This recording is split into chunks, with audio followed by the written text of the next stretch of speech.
have developed a new COVID-19 test that would detect the virus in blood, urine, saliva, or a mouth swab in 30 to 45 minutes. According to Beaumont, the team was led by Dr. Laura Lamb and Dr. Michael Chancellor at the Aikens Research Center at the Beaumont Research Institute. Beaumont said they compared the results to existing technology, and those results were found to be highly accurate.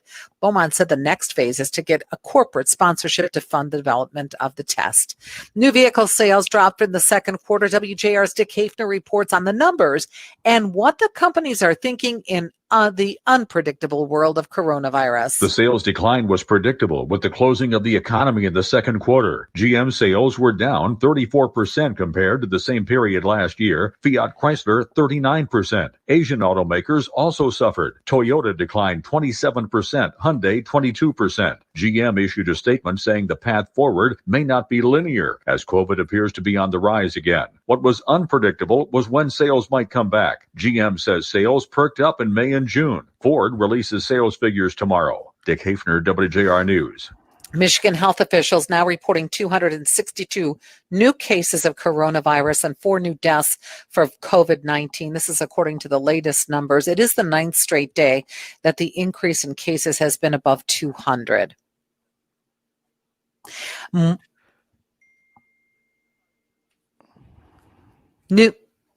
More time to renew your driver's license. Governor Whitmer signing an executive order extending renewal dates for driver's licenses, CDLs, and state ID cards, and vehicle registrations to September 30th. Those with driver's licenses or vehicle registrations expiring between February 1st and June 30th have until September 30th to have them renewed.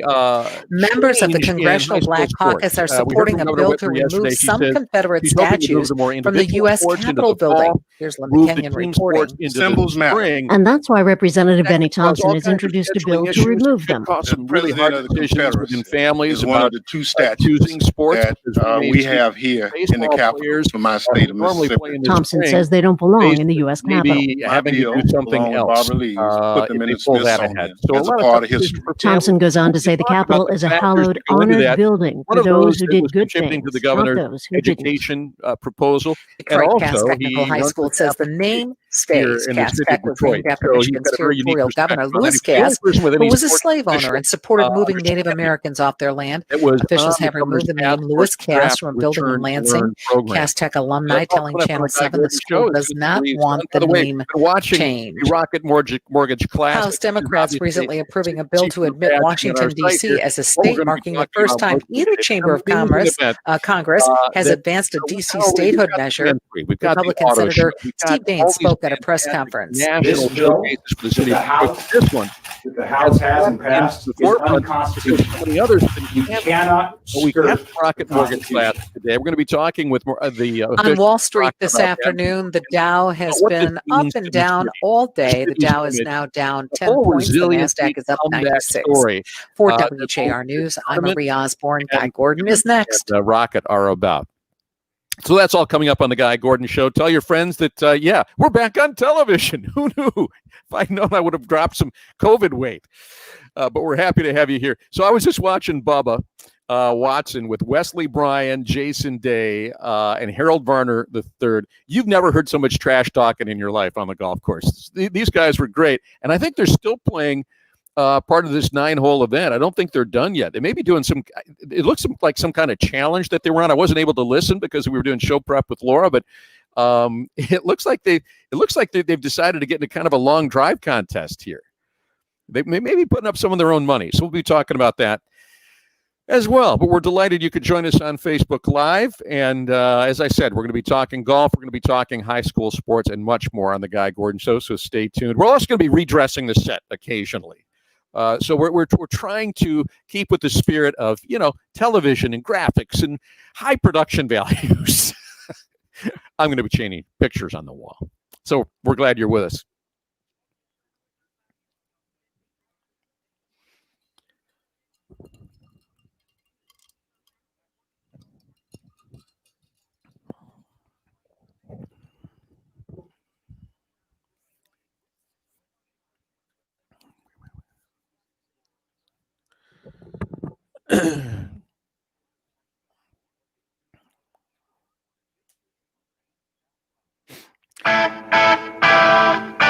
This is Guy Gordon on News Talk 760 WJR. Today's broadcast is presented by Quicken Loans and the Rocket Mortgage Classic, changing the course for Detroit. Find out more how the Rocket Mortgage Classic is connecting the community and ending Detroit's digital divide at changingthecourse.rocketmortgageclassic.com. Now, here's Guy. And we are delighted you could join us on this Wednesday afternoon as we celebrate what has become one of the premier showcase events for the city of Detroit, the Rocket Mortgage Classic.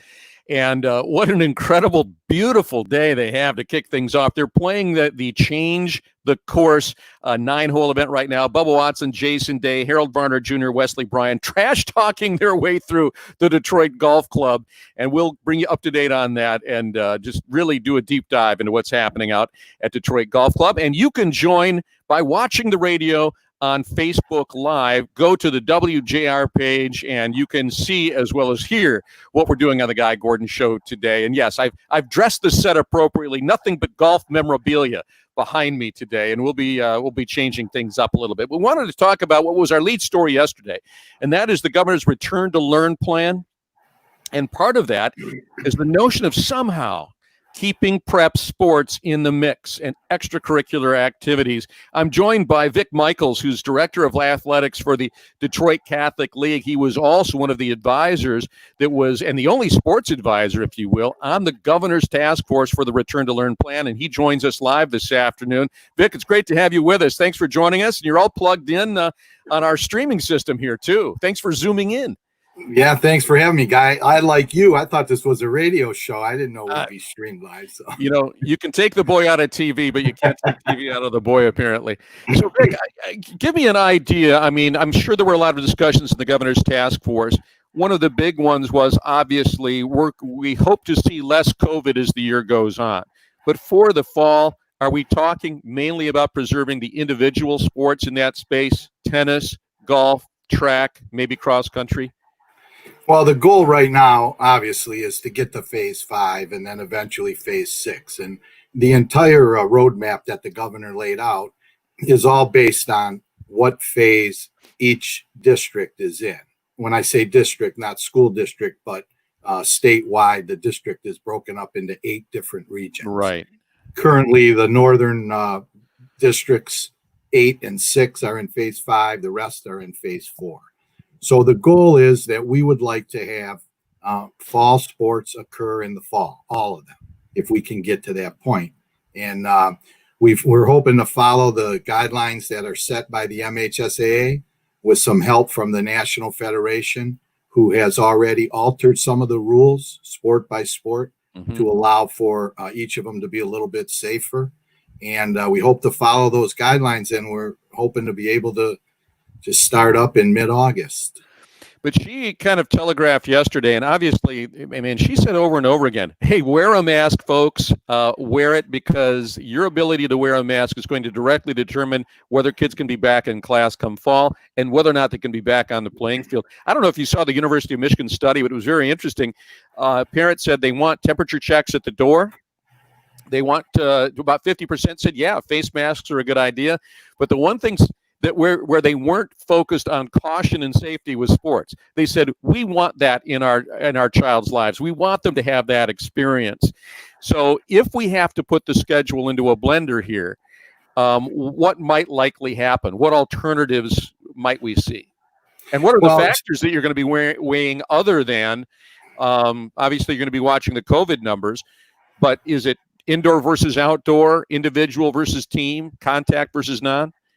Well, as far back as March, when this thing first started, the MHSA's Rep Council has put together a number of contingency plans based on where we might be in the fall. So some of those include switching the fall season with the spring season, because the spring sports are generally less attended and all outdoors, and normally not in front of large spectators events. They're not seated that way. But that would create a number of issues also. The key, I think, is if we get to phase 5, where facial coverings are not required in schools from grades 6 through 12. Under phase 4, they will be. But if we can get to phase 5, they will not be required in the school. we think that athletics can be safely played and use the social distancing guidelines and the facial coverings when they're feasible. So that's where we're hoping to get. But if you and I are lining up across from each other on an offensive and defensive line, we'll try to remove how silly that picture would look right now with two old guys facing off. But were that to be the case, obviously there's going to be a lot of breath exchanged. How are we going to do that, even if we're in phase 5?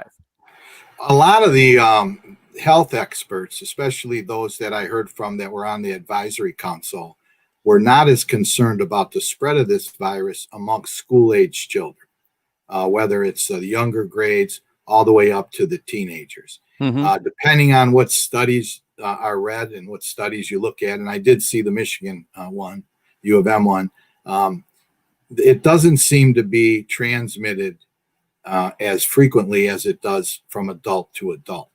So we're hoping that if we get to phase 5, where masks are optional, many of the sports that we play in the fall will be able to be played. All right, let's talk about if we don't get to phase 5. Let me be the cynical media pain in the fanny, okay? If and we've seen this, we're witnessing what's happening in Texas and Arizona and things like this, and we know that this virus is very unpredictable. If we are in phase 4, what kind of things might we expect in terms of still having a season, but making sure that it's a safe season? Well, in a number of the events, athletic events that occur in the fall, facial coverings can be worn, even though currently they're not part of the rules. In fact, some rules in some sports prohibit them.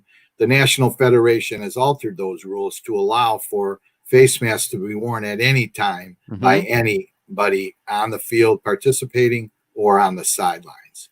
The other thing we need to caution against is if we go back to phase 3, if this continues, right, the spikes continue, then there's no in-school instruction. Right, all bets are off. Athletics, right. Yeah, the nice thing is, though, that we do have options like tennis and golf, which everybody has said are two of the least risky activities of anything that you can do, where by virtue of a net between. But can you also see maybe moving some sports outdoors, like volleyball? Volleyball would be tough to move outdoors because of the standards that the poles are placed in. It would be difficult to just set up a couple volleyball nets outside and put them on a court somewhere. There's safety issues there. Those are concreted into the gym floors, and I don't think volleyball could move outside. That was not under any of the contingency plans. Vic, I'm trying to sandlard our way into a real season here. I'm looking at this going, let's not seek the perfect, let's seek the possible. And so maybe we'll be able to do that. I just hope that you guys can come up with a system, because these are experiences that you and I remember as being the best part of being in school, and we want our kids to have the same. Oh, exactly. And that's why we're really hoping that we can conduct our seasons, all 3 of them, fall, winter, and spring, as they should occur in the time frame that they should occur without altering too many of the schedules. All right. Vic Michaels, thanks so much, and best of luck to you with the Catholic League, and, of course, in your role helping advise the governor on this. And what are your thoughts? 1-800-859-0957, 1-800-859-0WJR. If they had to shift some schedules around, how would that affect your family? Also, the wearing of masks in the classroom that's mandated if we stay in phase 4. How will that work? Do you think kids who are, especially teens who are defiant, will that work? We'll get to that as well. But first, I think it's Michael Stetz, WJR Traffic First.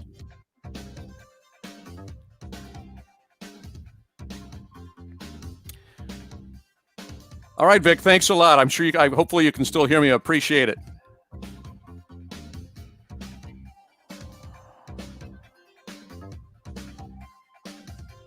In Oakland County, road construction has the right lane closed on 75 southbound at Crooks Road. That runs through 5 p.m. today. You're stop and go right now from Adams Road. In Macomb County, an accident has the left lane blocked on 94 eastbound right now at 12 Mile. You're stop and go from 9 Mile. All right, guys, in Livingston sound County, better when I move the mic back that up? incident from earlier on US 23 near 96, that is now clear. Now WJR weather first from the Weather Channel. Well, the heat building into the holiday weekend. We're talking about some mid-90s by the Friday forecast and knocking on the door of records for the Motor City. We're at 88 this afternoon, and above average. 67 tonight, 92 degrees tomorrow, and 93 on Friday. I'm meteorologist Scott Laurie. For more those Talk of you, 760 while we're in a WJR. commercial break, obviously, we will continue to discuss this. If you'd like to chime in, 1-800-859-0957, 1-800-859-0WJR. We'll take some calls on this. The governor, by the way, Eric, if you can hear me, let's play cut 10 from the governor on the way in when we come back on the radio side. And we'll hear what she had to say about this. During her briefing yesterday, she was quite clear, and I think Vic is really being Laura, I think you heard from Vic there. I think he's trying really hard to be optimistic that we'll be in phase 5 and all these contingency plans are coming up with won't be necessary. Yes, but Guy, I'm sorry to change the topic here. Okay. When we are doing traffic and weather, will you please not talk over it? We've got both of you coming through the stream. That's 586-416. Okay. Then we come to break.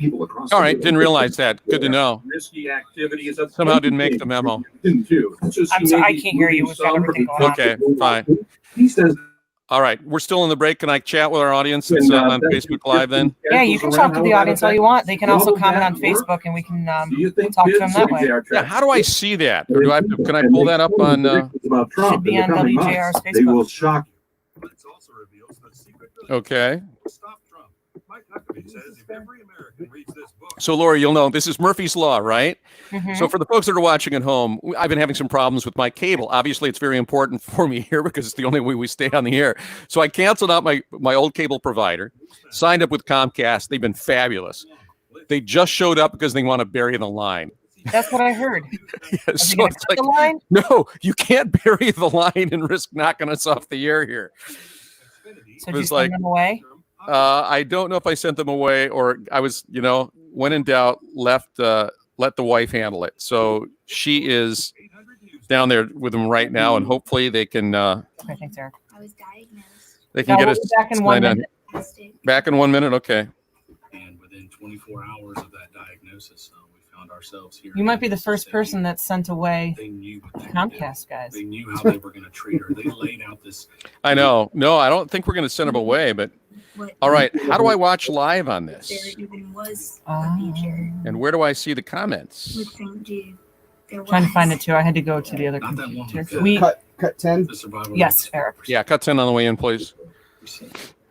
But through the work and research that St. Jude does, that's now 94%. And you know how that got done? It's through donations. By people getting behind this mission that no child. Have we got calls, Laura? No. Okay. If you want me to hop on, let me know. Yeah, let's do that. Start things out. We'll throw out the number again. Okay. Welcome back to the Guy Gordon Show. Today's broadcast is presented by Quicken Loans and the Rocket Mortgage Classic, changing the course for Detroit.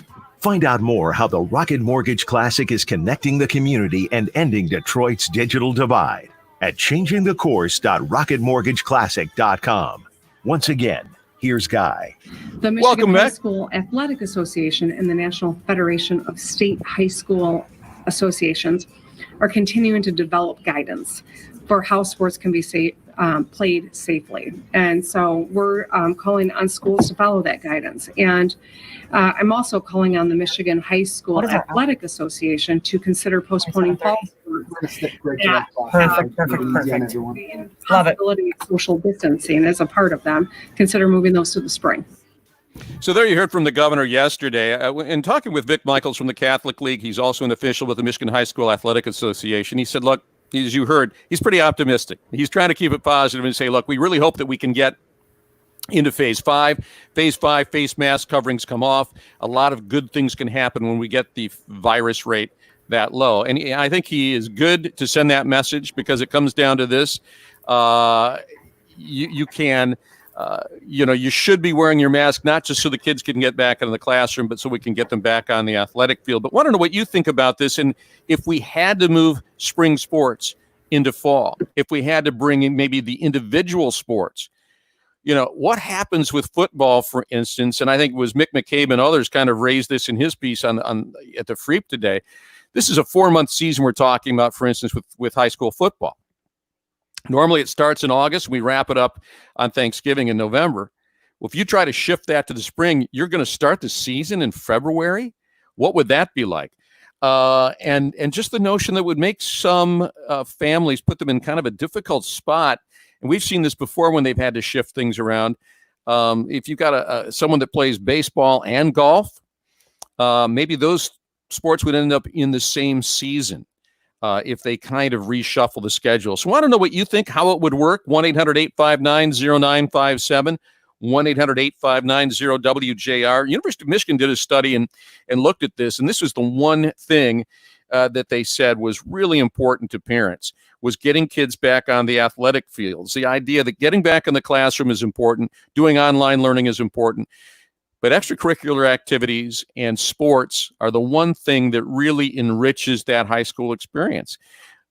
For many of us, those are the best memories we have of high school. You know, it wasn't the prom. It wasn't it was the Friday night lights, right? It was the stuff that went on Friday. And Laura, I know your dad has been active in high school athletic association stuff for years, and you had these discussions with him today about the kind of the tough decisions are going to be made here, that this isn't going to be easy. You know, we heard the governor say, well, let's shift these fall sports into spring. That's easier said than done.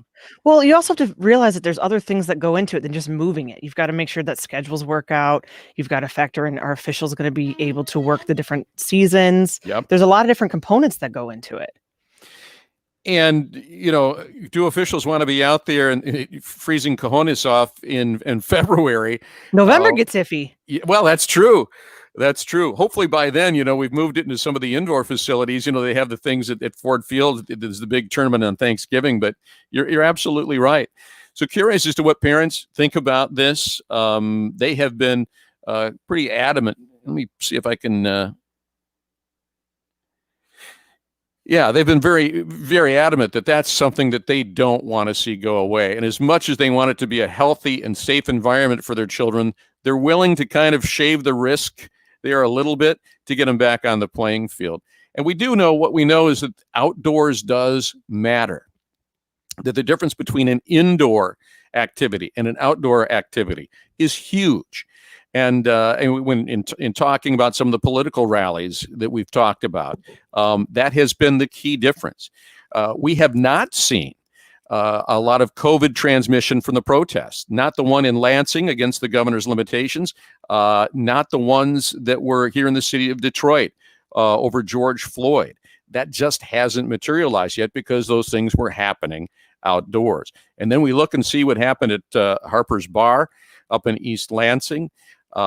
They had some very important, safeguards there, but a lot of folks were taking off their masks to drink. There wasn't a lot of social distancing. Now we've got over 100 cases that came out of that one facility. So it shows you that, an athletic event where you maybe get people into an indoor kind of a arena, it's why it gives people pause. Let's go to Sean in Northville. Hey, Sean, you've got an alternative. Let's hear it. Hey, how you doing, guys? Good to have you. So I have an idea. Everyone's so worried about, social distancing, and maintaining, an adequate distance, and they don't want to get sick.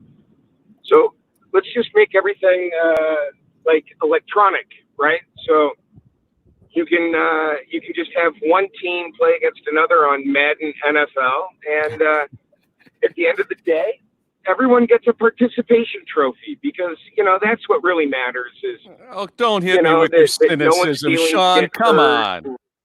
Why are you being so cynical? We're trying to get kids back on the field. You know what? They should have never been off the field, but that's here nor there. So you don't think we should have canceled classes when we were having in the neighborhood of 1,200 new cases a day?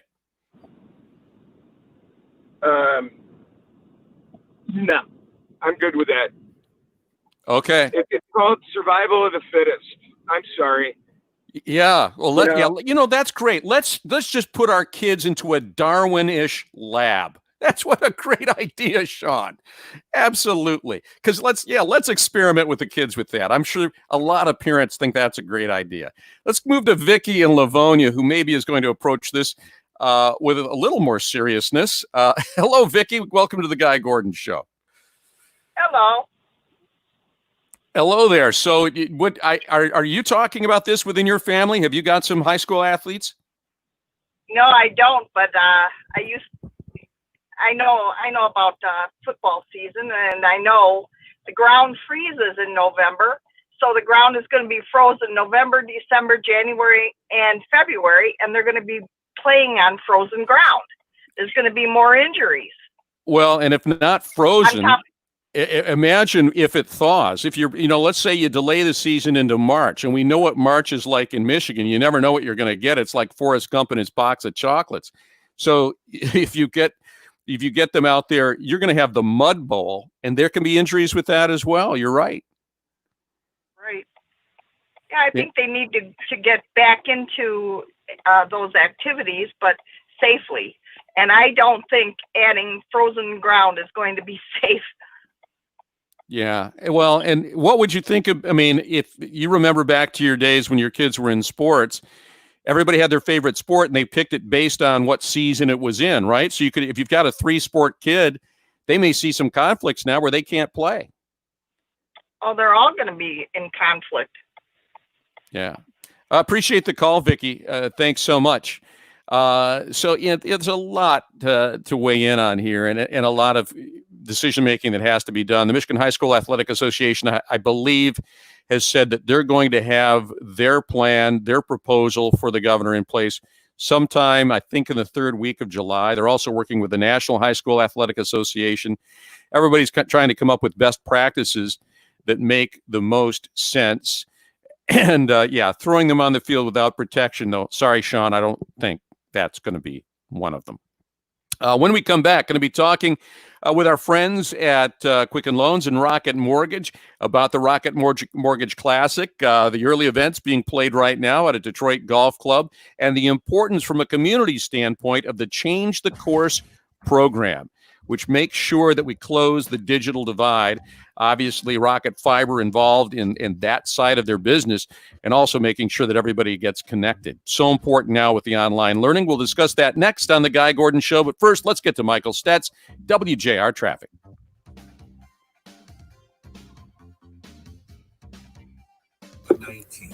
Hey, Guy. Oh, yeah. Wait, hang on. Provide for a family in poverty. Make your one-time $40 gift. In Wayne County, an accident in the road construction area on 75 northbound at 8 Mile and has the right lane blocked. Your stop and go from 7 Mile.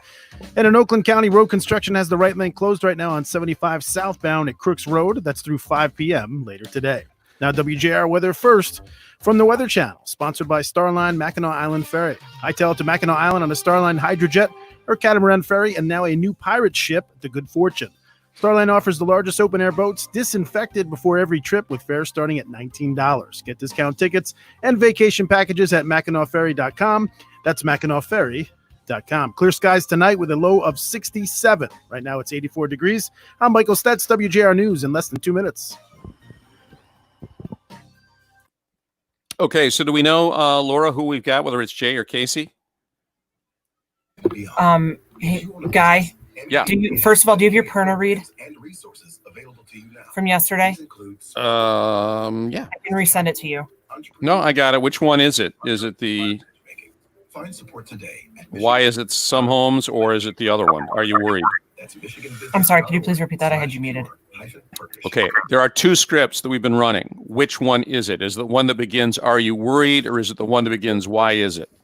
As of July 1st, Eric, do you have the copy? No, I don't have the copy. No longer automatically include Hang on. We can push it to a later one. Hang on. No. Don't worry about it. I'll just go with the one, and it doesn't matter. Okay. Also, it's going to be Casey. Okay, fine. Casey's he's the chief marketing guy. He's the big guy that we met up in Point. Yeah, super guy. Boy, Sean's an interesting character. He's going to do it in about 3.5 minutes. Guy, we're going to come to you out of news to do that live read. Out of news or out of weather? Right out of news. News. Weather already happened. Okay.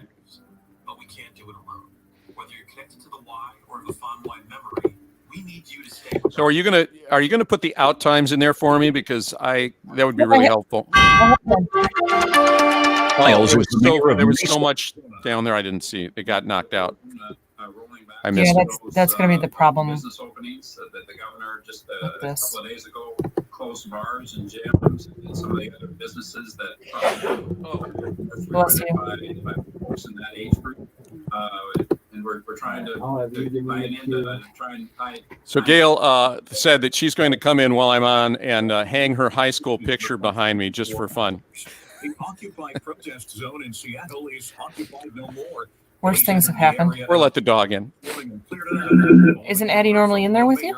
She isn't in here today. She came up for a little while, but I think when the Comcast guy showed up, she had to go defend her people. Well, that, and sometimes, like whenever the FedEx guy shows up, he gives her treats. Right, 1 minute. We're coming to you in a minute, guy. Okay. Can he hear the news of playing right now? Can you hear the news, guy? Only over your mic. Only through your Because I muted this. Now should you? Frank Thomas, the Big Hurt, right? Oh yeah, the patented ingredient. Okay, so it's, I was just saying, as soon as that goes away, he can go. Well, it's clearly working for you. Hey, are they still giving out complimentary bottles for 30 people to try seconds. for themselves? Yeah. 30 seconds? Okay. Muscle and feel stronger with more energy. Hey, I need to get a complimentary bottle of Nugenics. No problem. You just got to send them a text. Text energy to 321-321 right now for your complimentary bottle of Nugenics, the #1 selling free testosterone booster at GNC. Plus, text now and we'll include a bottle of new Nugenics Thermo, our most powerful fat incinerator ever, to help get you back into shape fast. Absolutely free. Text Five. to 321-321. That's energy to 321-321. I'm going to mute myself. It is a question that vexes every homeowner who's trying to sell their home. How is it that some homes can sell right away and others may sit on the market for months? And that was the dilemma for Jim and Melissa. They got a home in Farmington Hills. They went with another agent, and that home sat there for 120 days. They just couldn't move it. They had chosen a new house. They were doing 2 mortgages. They really needed to move the other one. Well, they made a change. They went with Michael Perna, and I've been telling you about Michael for some time now. He's with Keller Williams Realty, and he guarantees to sell your home if you don't. He evaluated Melissa and Jim's home, employed his marketing techniques, and cutting-edge marketing, sold that home in 6 days with multiple offers at full price. Michael Perna, as I said, he will guarantee to sell your home at a price and deadline that you agree to up front, or he will buy it. So I'm certain that Michael Perna is someone that you can trust to get your home sold quickly and for top dollar. Michael Perna and his team sell their homes at 3 times faster than the average market rate, an incredible average of 17 days on the market. So do yourself a favor and your family budget. Call Michael Perna, 844-737-6276, or go online at thepernateam.com. That's thepernateam.com.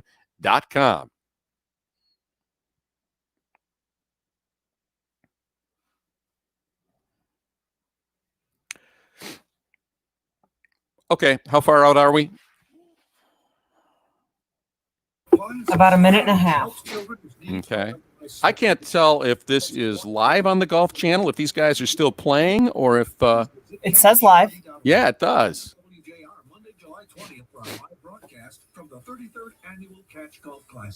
That looks like...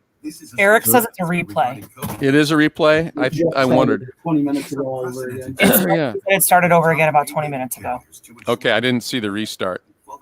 Casey may have the official answer for that, which he is here. Okay.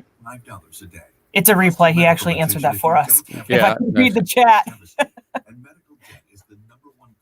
Well, Bubba and Barney won. Yep. All right, coming back. We're coming here soon in a minute, guy. What do you want to talk about at 3:45 when we're done with Casey? BGC, let's talk about it. We can talk about Rocket Mortgage everything. Or have been denied health insurance. Pick up your phone and call now.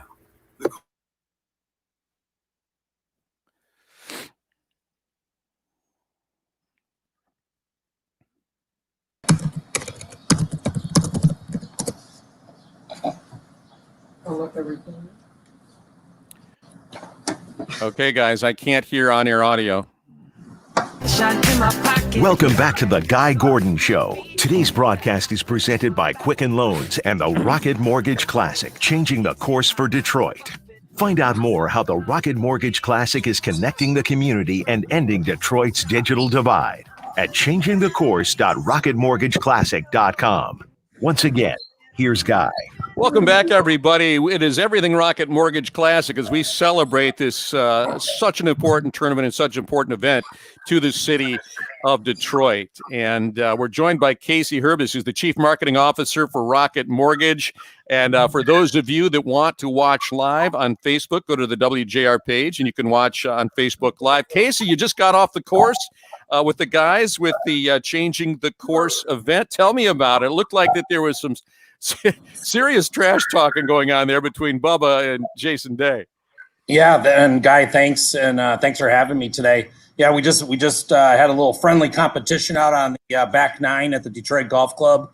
Bubba and Harold Varner took on Wesley Bryan and Jason Day, and I mean those guys were chirping, from the first tee through the ninth green, and it was really cool just to listen to the just like anyone else. I mean it's. For those of us that like to play golf, the conversations you have on the course and the colorful conversation, we heard that today, and it was a great day. I mean, it was to help kick off our Changing the Course initiative here as part of the Rocket Mortgage Classic, and we've raised already $1 million today for our Changing the Course in our efforts to help end the digital divide. So it's going to be a great week here at the Detroit Golf Club for sure. And Casey, I know there's a way that our listeners can participate in this as well. If they want to support what Rocket is doing with the Changing the Course initiative, how do we do that? Yeah, Guy, thanks for asking. It's really simple. You can just text area 313, and the number is 243-725. So that's, texting again, area 313 to the number 243-725. It's really simple. We've seen, as we announced it earlier this week, and I know the replay is happening right now on the Golf Channel of the 9-hole exhibition, and we're watching the donations roll in. We were fortunate, Guy. Workday donated $250,000. We've been matching it.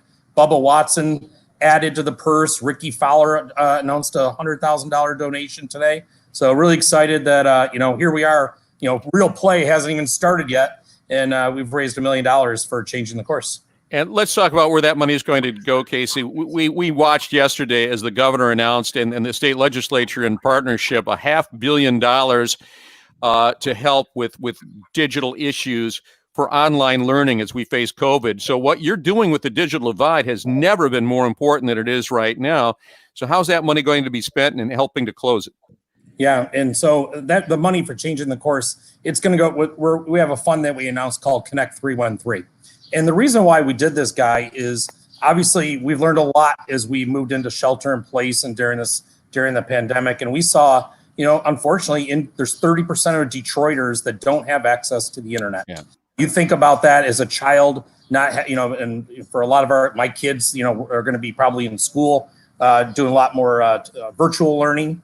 Adults looking for jobs, and everybody from 8 to 80 years old plus is telemedicine is going to be more prevalent.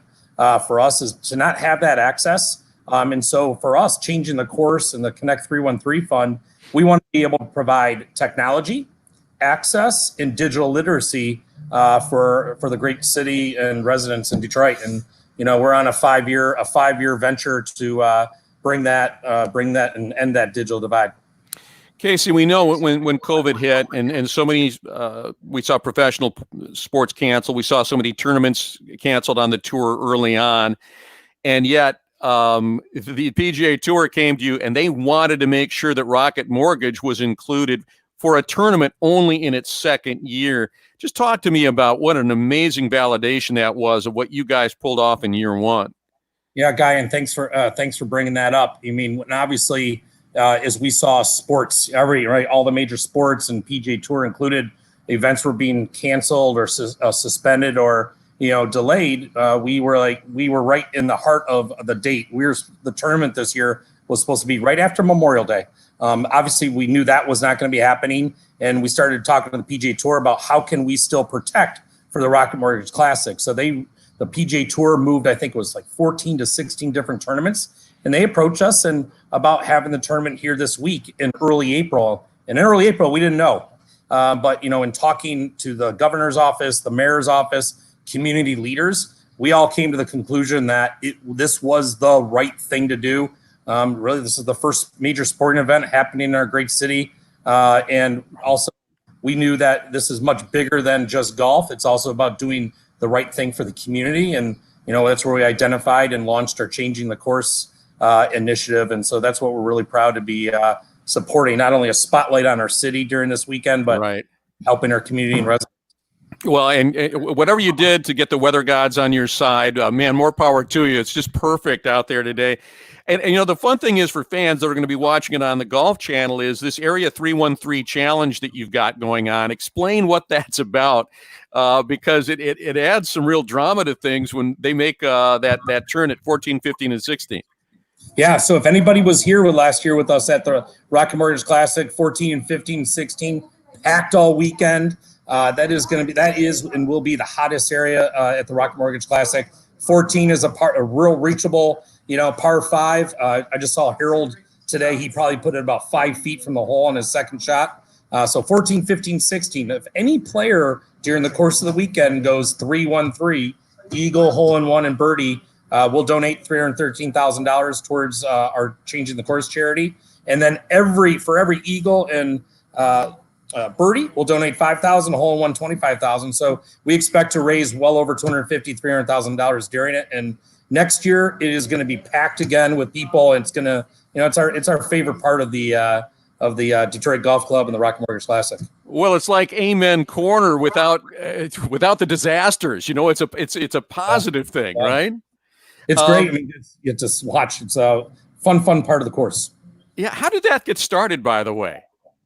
You know what? It's just like anything else. When you have a blank canvas to work from, you start to think where, as we stood out there, and there's not very many courses on the PGA Tour where you can stand in one spot and literally watch them come in for a, eagle birdie putt, hit a par 3 on the 15, tee off on 16, and then actually if you turn around, you can watch them hit the approach shots on 18. There's not very many plays, and we saw, we want to have our cornerstone area where, if you think about, Amen Corner, 16th hole, maybe a TPC Scottsdale. Yeah.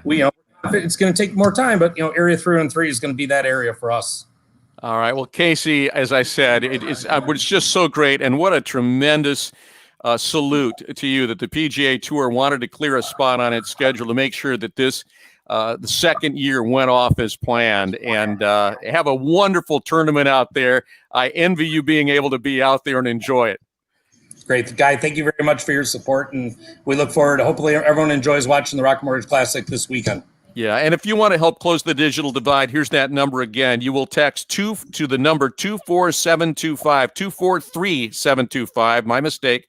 243-725. Text area 313, and you can donate and help close the digital divide and change the course along with Rocket Mortgage. We'll be back on the Guy Gordon Show here on News Talk 760 WJR. But first, WJR traffic. Here's Michael Stetz. Great job. Thank you.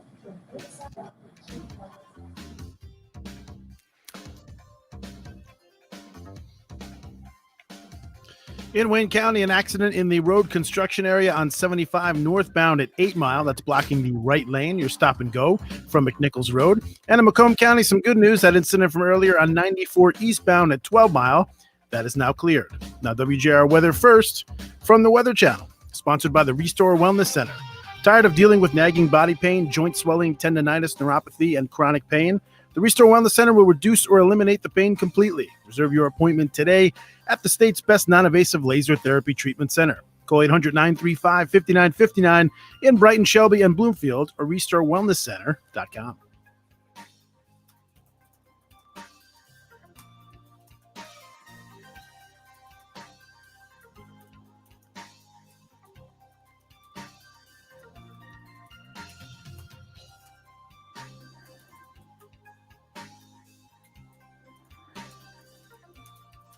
Uphill climb into the holiday weekend.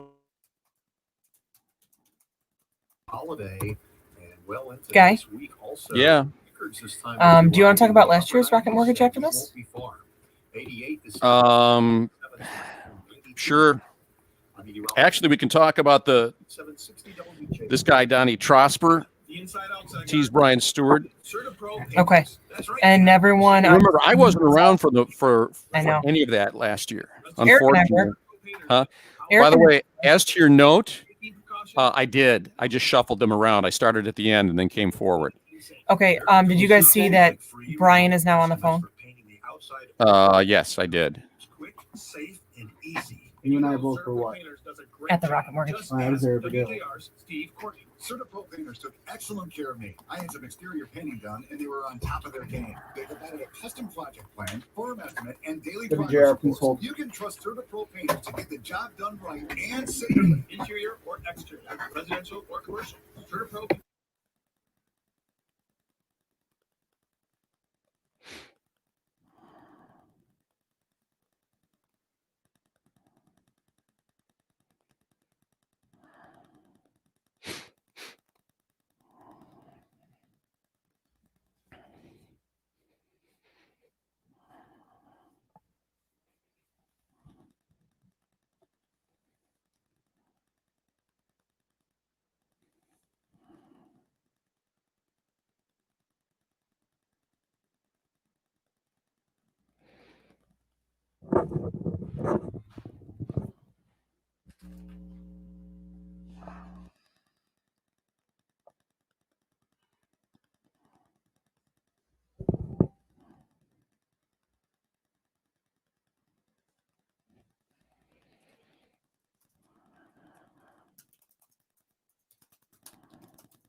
For Detroit.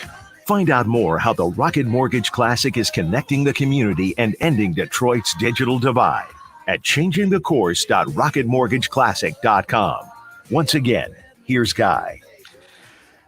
Well, we are looking forward to some excitement coming from at the Rocket Mortgage Classic over the weekend. If you're looking for guys to cheer for, and we're going to meet one coming up in a little bit, Brian Stewart. He's a Jackson, Michigan native, and it was, it's fun to root for the local guys. I got to tell you, I remember as a kid going to the Buick Open with my dad back in 1968. Mom and Dad took me there.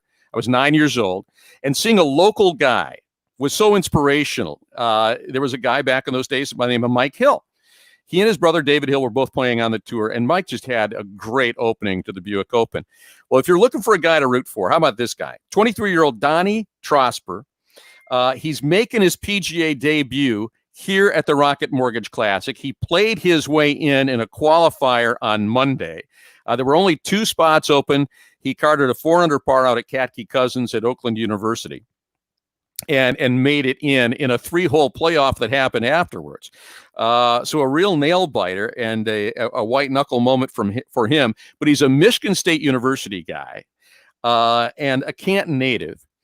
And just imagine that, the one time that he actually gets in, plays his way into a PGA Tour event, it's somewhere at least where mom and dad can cheer him on, maybe from the motel room. And we'll talk to Brian Stewart. I don't know what the deal is this year, and maybe Laura, you do, with whether or not people can get onto the course if they are family members. I know that in some cases they allow, even though with the no fan rule, that there are some folks in the gallery, and I assume that loved ones could come and watch him play. Eric is here, and he would be able to say more than I would.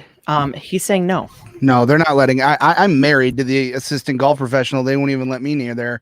If you're not in the bubble, you're not allowed on this golf course. Unfortunately, are you in the bubble? No. Think of this, for guys like Donnie, look, he's going to get to play in a PGA event, so I'm sure he's not going to whine about anything. But how great to play in front of your mom and dad. If you could. But so that gives us even more reasons to cheer he and Brian Stewart on, 2 local guys that are going to be there.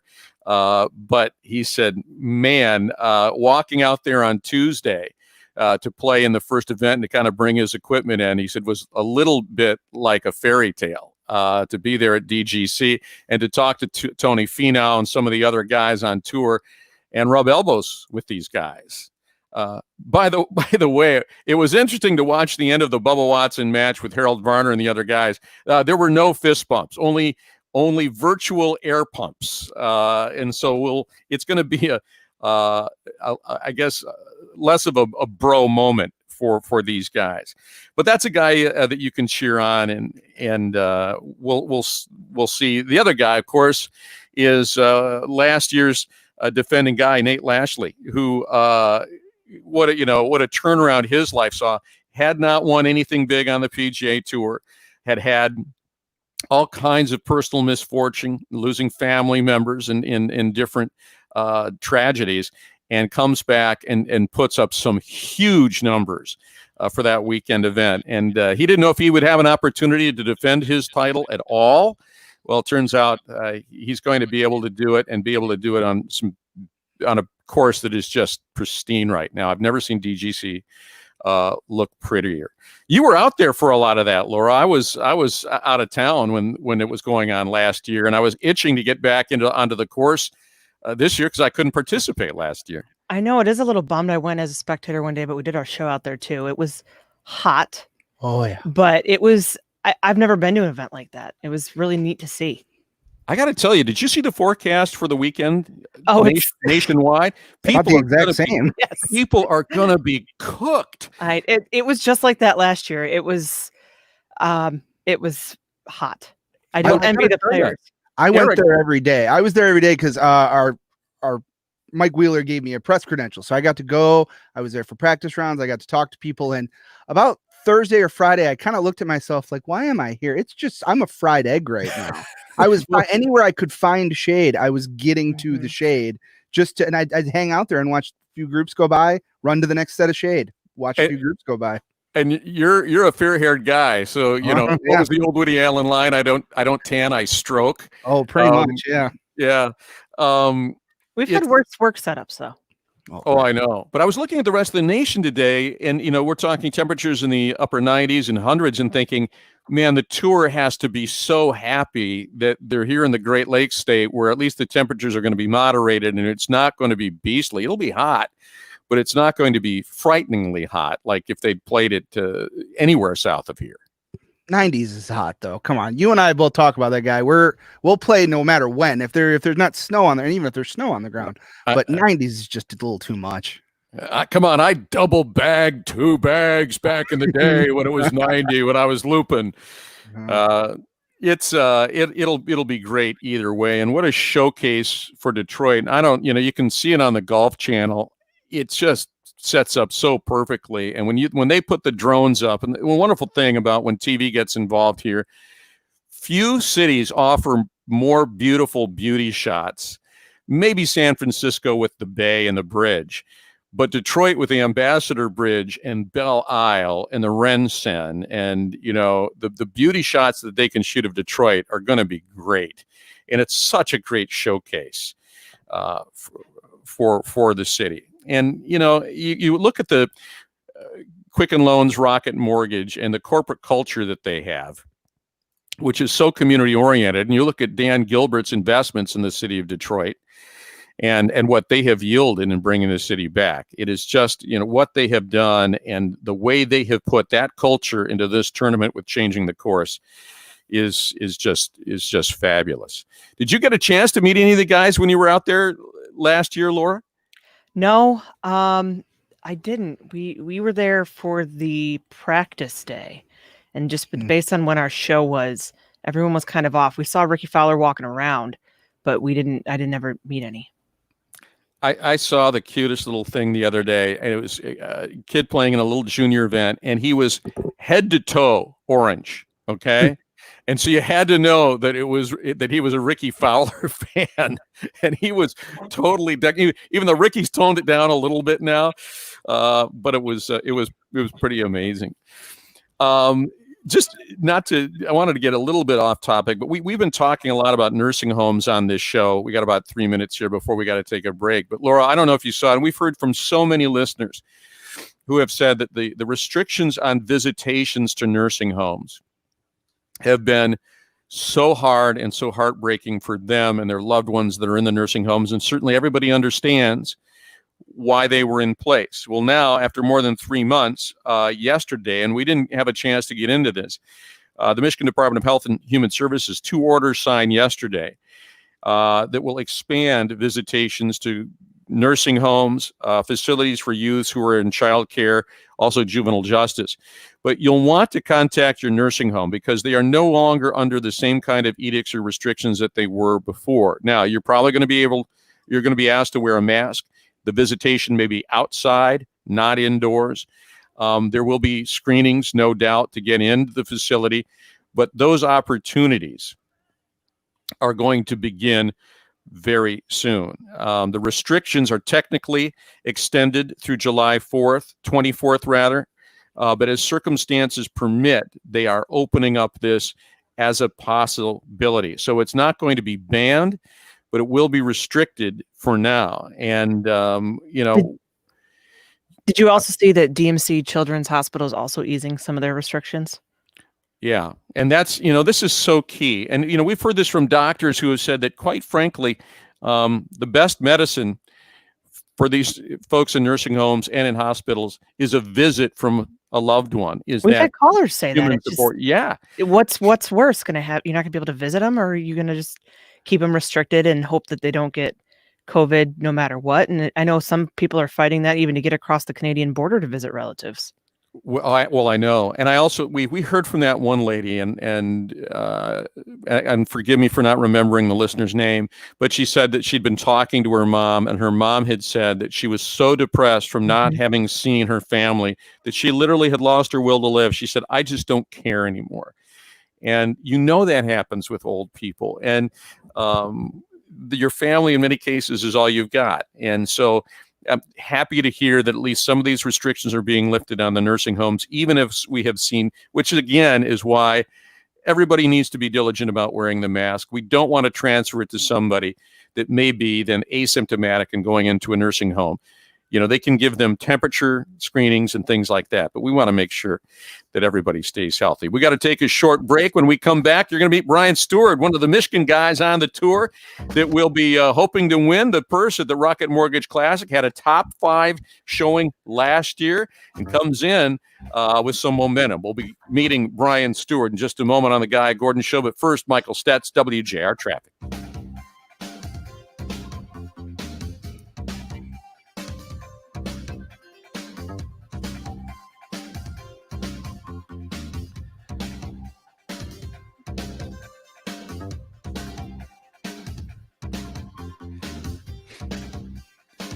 In Royal Oak, an accident on the Stevenson's southbound at 12 Mile that has you moving slowly from 13 Mile. And in Livingston County, an accident on US 23 southbound before Silver Lake Road that has you moving slowly from Lee Road. Now, WJR Weather first from the Weather Channel, sponsored by Michael Perna and the Perna Team Realtors. Worried if this is the right time to sell your home? It's time to call Michael Perna. Michael Perna with Keller Williams Realty guarantees to sell your home at a price and deadline that you agree to, or he'll buy it himself. Call Michael Perna at 844-737-6276 or visit thepernateam.com and start packing. Clear skies tonight with a low of 67. Sunny for Thursday with a high tomorrow of 92. Right now it's 84 degrees.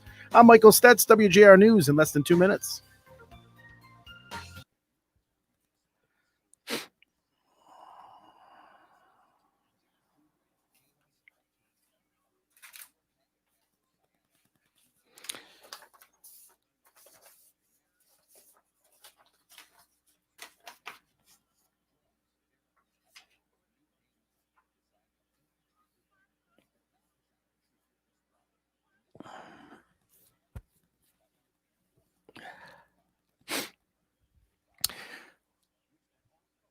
So I've got the Facebook Live comments up. If you want to chat there, we sure can. I just heard from Mark Gardner. Thanks so much, Carol. Please tell Carol Crinton and I said hello back. Every now and then I'll hear from Glenn Arts, and we'll pop back and forth on Facebook. So good to have you in the mix. Thanks for watching, Debbie Bradford. WJR Detroit and WDVD HD.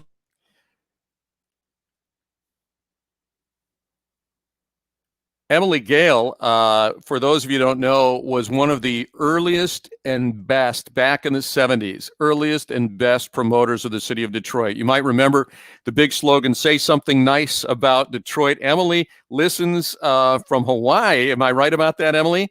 And it was nice of you to reach out. She says, enjoying the show, that she was there every day last year out at the Rocket Mortgage Classic. So good to see how the PGA Tour and Rocket Mortgage players, volunteers, media making it happen, and she's happy that we have a presence there, and believe me, we are too. So I want to let's change the setup a little bit. So by the way, I this is my home office. I wish we're kind of in the middle of doing a construction project, so I've moved a lot here, but that's St. Ives. That's on the back line of St. Ives. Both those here. But let's switch this setup a little bit, and let's keep this Michigan focused.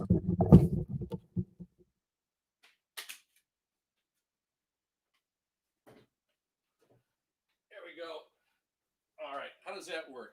Can you see? Oh, let me see. Well, we got the here. I gotta move it. There.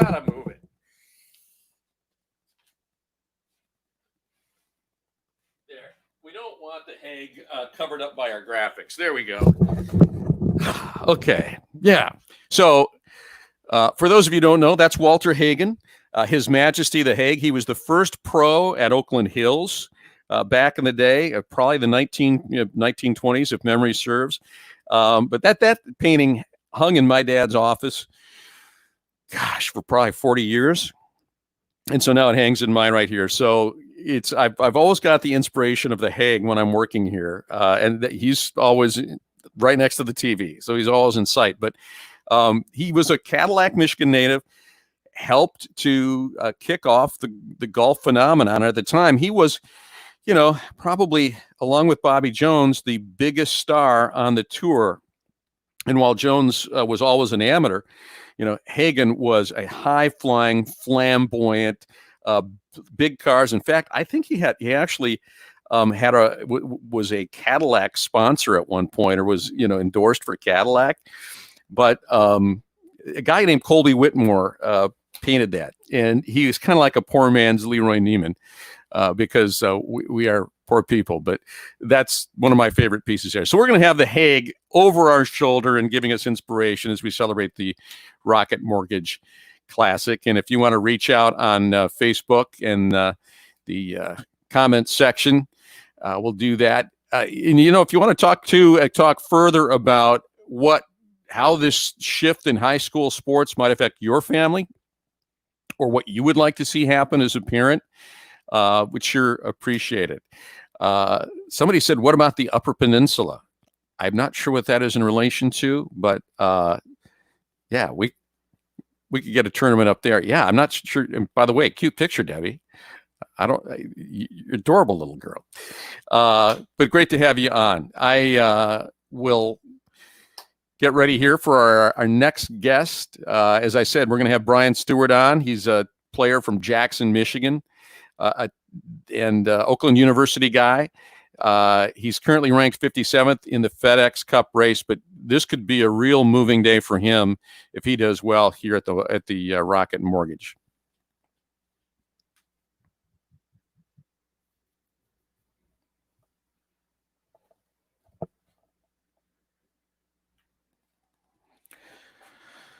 Oh.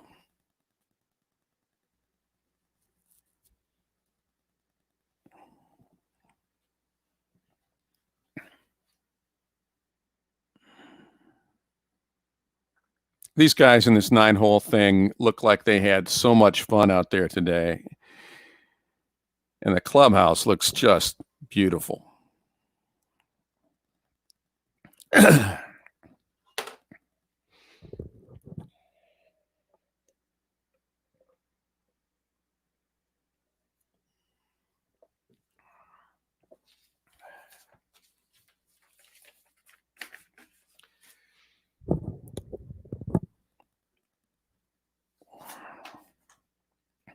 I'm not getting any comments on my set decoration here. I thought for sure that at least our friends on Facebook would appreciate the set design. Come on, I'm working hard here.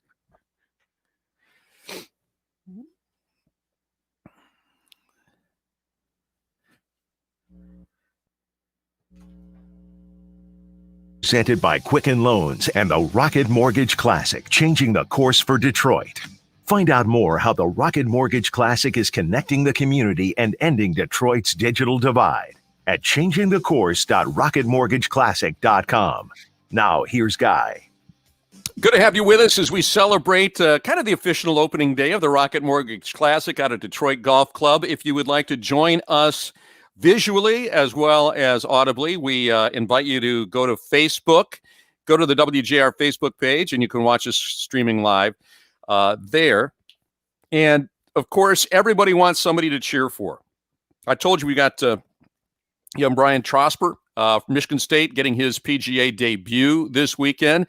If you want to root for another homer, who better than Brian Stewart, who joins us live this afternoon on the Guy Gordon Show. Brian, good to have you with us.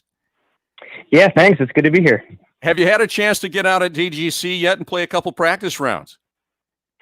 Yeah, I played 9 Tuesday and 9 today, so I'm ready to go.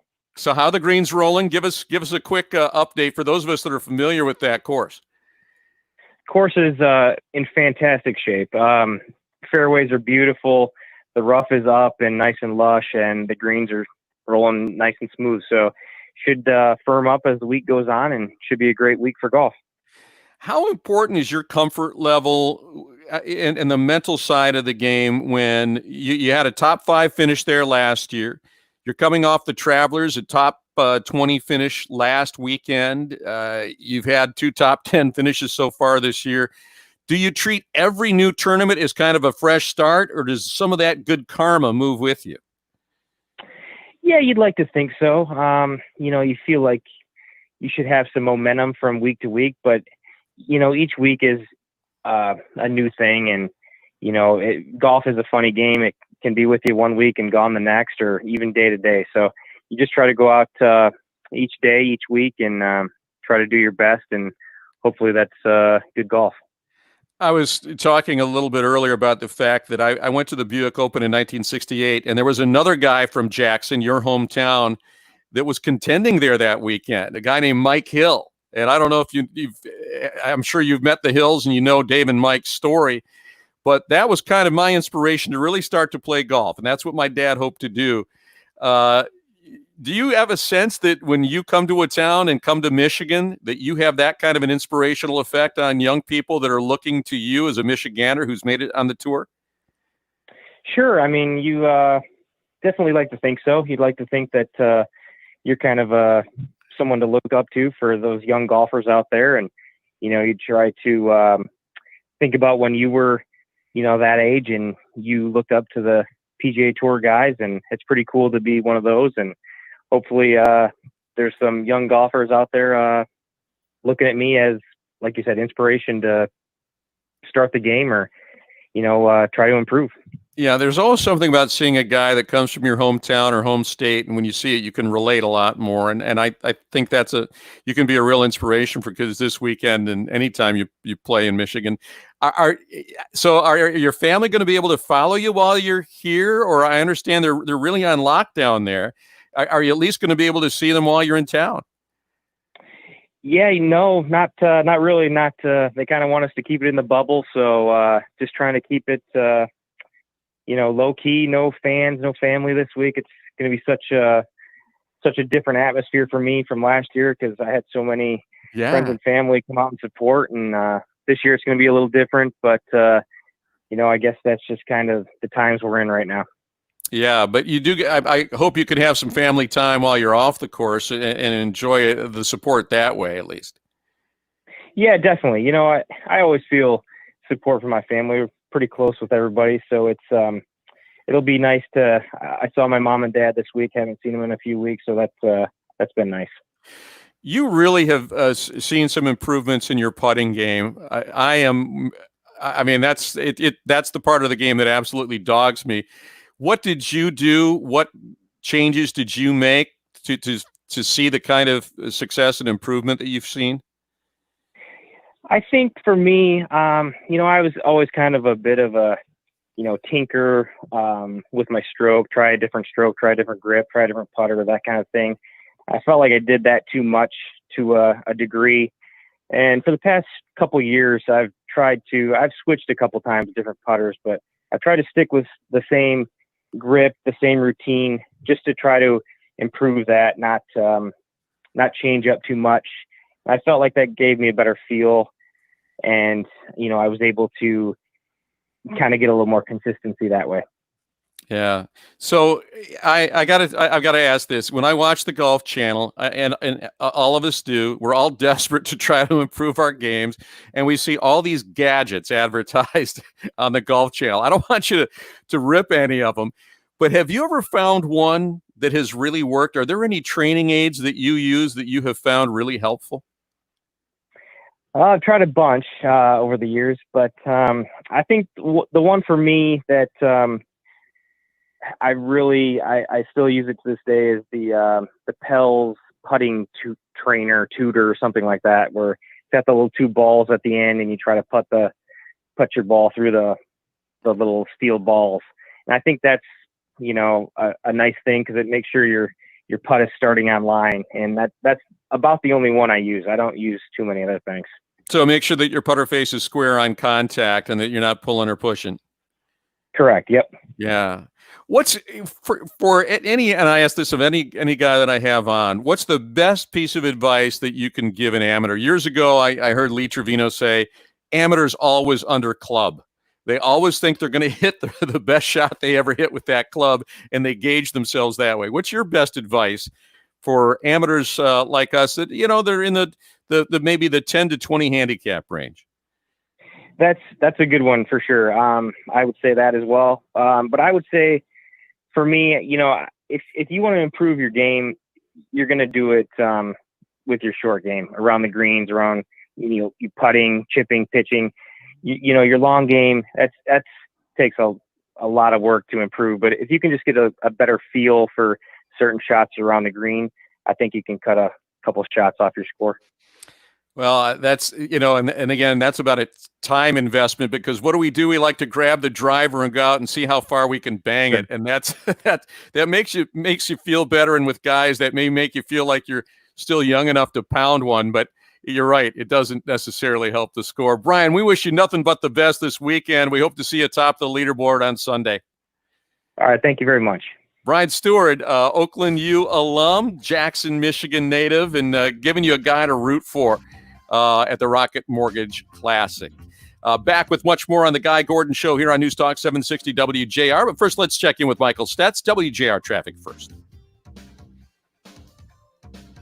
In Royal Oak, an accident on the Stevenson southbound at 12 Mile that has you moving slowly from 13 Mile.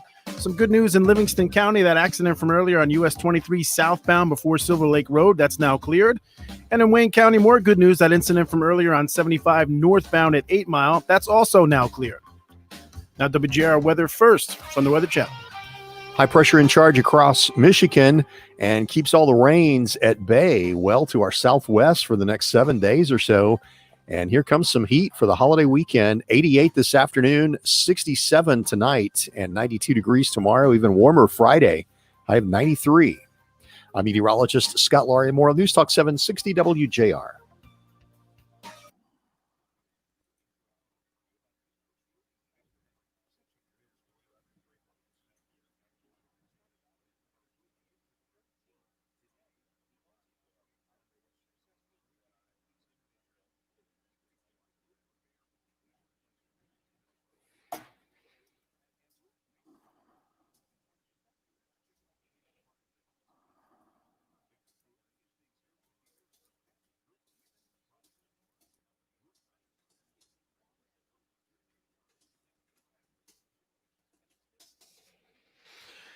Just got to do a little communicating here to catch up with some folks that have been texting me during the show here that need stuff.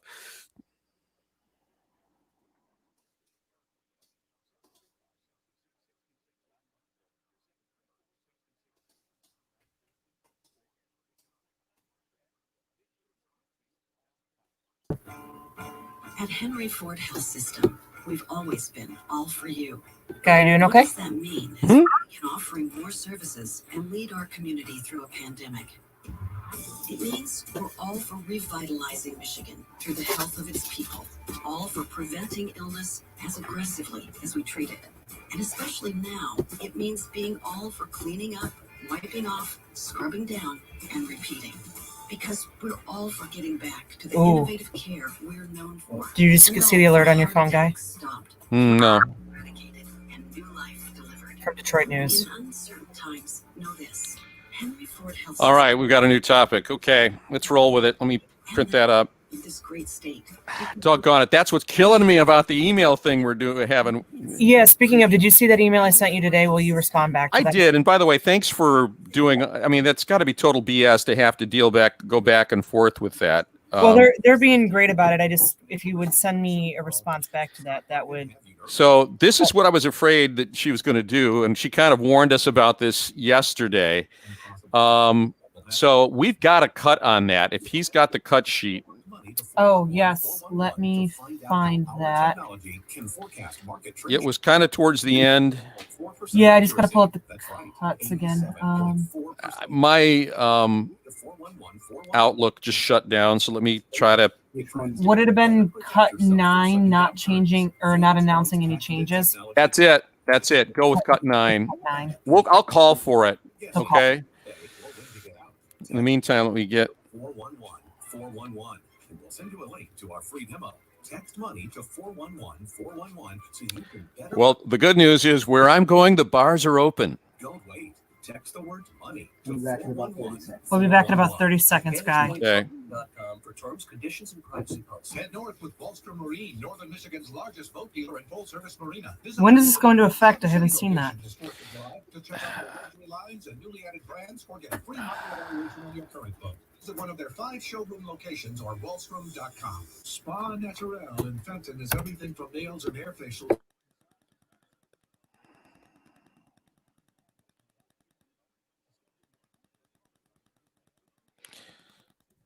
Okay. Welcome back to the Guy Gordon Show. Today's broadcast is presented by Quicken Loans and the Rocket Mortgage Classic, changing the course for Detroit. Find out more how the Rocket Mortgage Classic is connecting the community and ending Detroit's digital divide at changingthecourse.rocketmortgageclassic.com. Once again, here's Guy. Well, trying to get to the new executive order that just came down, and thanks to the Detroit News for this alert. If you wanted to raise a cool glass of suds in your favorite bar here in Lower Michigan, you're going to be out of luck. We're not quite sure when this takes effect, but Governor Whitmer issuing an executive order that indoor cocktailing, indoor serving of alcohol cannot take place. We don't know when this takes effect. I would imagine, and she will give you the quote, following recent outbreaks tied to bars, I am taking this action today to slow the spread of the virus and keep people safe. If we want to be in a strong position to reopen schools for in-person classroom instruction this fall, then we need to take aggressive action right now to ensure we don't wipe out all the progress we have made. Obviously, one of the things spurring this, and we've been talking a lot about it here, is the unfortunate incident up at Harper's in East Lansing, the bar up there, where now 107 cases of COVID is connected to that one facility, including several of the staffers there. Fortunately, nobody hospitalized. This has been mainly a younger person's event. In fact, 31% of the cases now for the last 3 weeks of June have been people under the age 29 or younger. So the good news is it's not people in the high vulnerability category, but they are people that can get very sick, though. As I said, no hospitalizations coming from that incident at Harper's. But we also saw the BOB. We saw Mike Duggan, the mayor of the city of Detroit, last week say, look, we're going to be visiting these bars. And if people aren't social distancing, if they aren't wearing their masks, if you aren't keeping tables, if you're not telling people not to cluster, then we will cite you. Well, as it turned out, he didn't need to cite anybody, at least not in Detroit, but apparently, because he said it wasn't necessary. But apparently that wasn't good enough for the governor, who saw what we all saw at Harper's and elsewhere, saw, things like the Jobby Nooner, still are going to happen. You will still see people going to beaches and maybe partying down, but that's all outdoors. This does not prohibit the sale of alcohol in an outdoor setting. So if a bar has street side service, that will still be allowed to continue because, again, it is the outdoor versus indoor threat. It does make a difference. I'm reading the executive order right now, and it doesn't seem to have an exact date. However, it seems to be into effect now. Yeah, normally with their executive orders, they're pretty explicit. I'm sorry, 11 o'clock tonight. 11 p.m. tonight. Correct. Yep. All right. So and regions 6 and 8 do not fall into this, as you mentioned. Right, northern Michigan. So if you're heading up north for the July 4th weekend, you'll continue to be able to go to your indoor establishments there because they've not seen. And we've seen these hotspots. In fact, there was some controversy over the way it was depicted yesterday on the governor's briefing. Let's hear what she had to say because she did kind of intimate that this was coming. Why she didn't announce it yesterday? Maybe she didn't want to step on her news about the schools. But when we heard it, we said it sounded ominous, that we thought something was coming either today or tomorrow. Here's what she said. Cut 9, please, Eric. I am not announcing any changes today, but we are constantly looking at the data. I had said, when Michigan was that green beacon and a sea of red across the country, that my hope was that we would be into phase 5 by the 4th of July. That's not going to happen. So I just think we need to take that off the table right now. The numbers that we're seeing are increasing across the state. Does it mean that we have to rethink and reanalyze and perhaps take a more conservative approach? Maybe, but I'm not announcing that today. And she went on to say that that is something that she would possibly talk about in the next 24 to 48 hours. Well, no briefing today, but obviously this executive order that just came down. The number of new cases today, as of the first day of July, 262 new cases, 4 deaths. We've not seen a surge in deaths, thank the Lord for that. And even the 7-day numbers now have fallen a little bit lower, back below the 300 plateau there. And understand, and Laura, you'll remember when we talked to Dr. Skrinsky out of Beaumont, when we opened up, it's not like we didn't expect this to happen. We knew that we weren't going to continue to be in the 150 range because you were going to have more engagement, more traffic. People were going to go out. But what we've seen is it hasn't been hitting the most vulnerable populations. Now, some experts will say, look, this is something that if young people are getting it, will be transferred to the older populations. You just won't see it for a couple of weeks. And so one of the things that we have to caution is, even though the numbers look pretty good now, they aren't real. They are 2 weeks behind where we will be. Okay, so we won't see what's happening in the bars until now. We've seen a small uptick. So if you want to chat about that, we can. 1-800-859-0957, 1-800-859-0WJR. But the good news is if hopefully, does this mean if you're a restaurant, you can still open? So would this be facilities that only serve alcohol? It sounds like people are still allowed to be open. I'm a little unclear if I have to read a little better, but I just don't know how certain establishments are going to be able to maintain staying open to a certain degree. If you only have, 4 tables on a patio, is it worth even being open at that point? And this isn't about bending the curve or flattening the curve. We've done that. Hospitalizations fell again this week. According to the Detroit News, 325 inpatients, including 193 in critical care. So, in terms of hospital capacity, which is one of the things they're watching very closely, we're doing quite well. And again, we don't want to slide back, but an interesting development there. But at least people aren't going to lose their jobs if they can continue serving food. At least you can repurpose some people that way. I think the idea is they don't want people hanging around the bar with their masks off, drinking a beer. They want them sitting at a table. Well, and that was what leads me to my next question is we obviously know what's going on up at Harper's. We also know that there were some cases at Fifth Ave and Royal Oak. Those are more of the bar-y, I guess, clubby type establishments. Right. But take a brewery, for example, where they sell beer. That's their, thing, but they also may serve food, but a lot of people are going to sit at a table and be Right. having dinner while drinking a beer. So what is wrong with, because under these guidelines, you wouldn't be able to have a beer when you're at this brewery, but what is different about then going to, say, a diner at that point where they don't serve alcohol? Right. And Mark Gardner just chimed in on Facebook Live and said, just curious why this happens on all of the holidays below up north. Very frustrating. Mark, you raise a really important point, and that this comes on a holiday.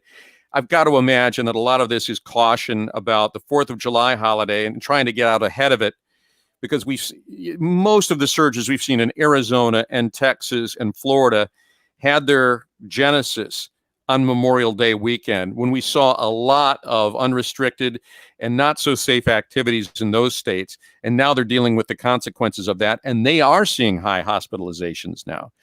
But guys, again, to that point, she's not closing down up north, and we're Michigan. So many of us go up north for the 4th of July holiday. Very, very true. But we know an awful lot of folks might be staying home because, remember, they had the restrictions on vacation rentals there for a while. So there are some folks that maybe couldn't get there. It's unfortunate. I'll have to talk to a couple of buddies with bars, but you're right. The brewery thing, maybe if they've got people saying, look, we'll have people sit, because at the brewery, usually they're looking to order a flight. And so you're sitting with multiple glasses in front of you, right? So it's less of a stand and shout situation like Fifth Avenue or like the BOB up in Grand Rapids or Harper's. Well, and there's one brewery here locally that I've been to since they reopened, and their bar initially was shut down. They have since opened it because they were only taking reservations as their walk-in, but they're only putting about 2 people together, and there's social distancing between that. And you're still sitting down, and you can't go up to the bar and get a drink unless you're sitting there as if you're at a table. I wish no ill on the owners of Harper's. They feel awful about what's happened. They tried to do the right thing. They were modifying all their safety protocols as things happened, as they saw.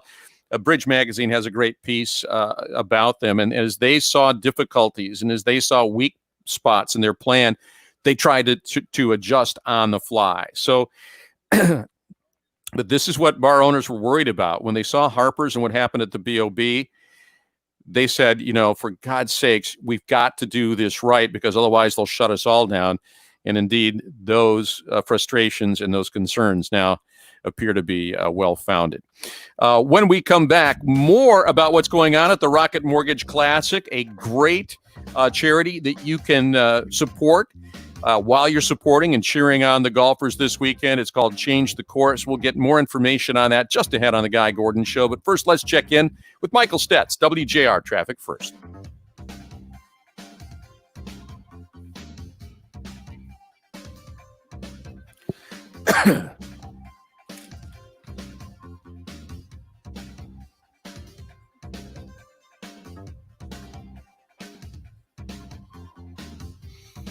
In Royal Oak, some good news. That incident from earlier on the Stevenson southbound at 12 Mile, that is now cleared.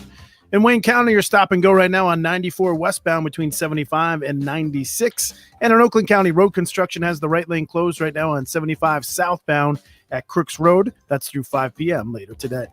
Now, WJR Weather First from the Weather Channel, sponsored by the Cremation Society of Michigan. For over 32 years, the Cremation Society of Michigan has been providing dignified cremation services without the cost of traditional funerals. For cremation information, contact the Cremation Society of Michigan at 1-800-241-3131 or visit cremationmichigan.com. Clear skies tonight with a low of 67. Sunny for Thursday with a high tomorrow of 92. Right now it's 84 degrees. I'm Michael Stetz, WJR News in 1 minute.